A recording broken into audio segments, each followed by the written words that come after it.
dito sa may sigsag, pababa ng sigsag papuntang Montalban. Nagtulong-tulong po yung mga residente para maitawid nila yung mga taong galing Maynila. Nahihirapan silang tumawid kasi malakas yung agos ng tubig galing bundok po.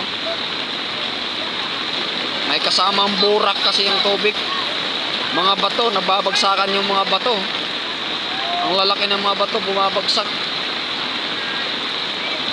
Ano, parang parking lot na yung kahabaan ng sigsag. Ang daming mga sasakyan ay stranded.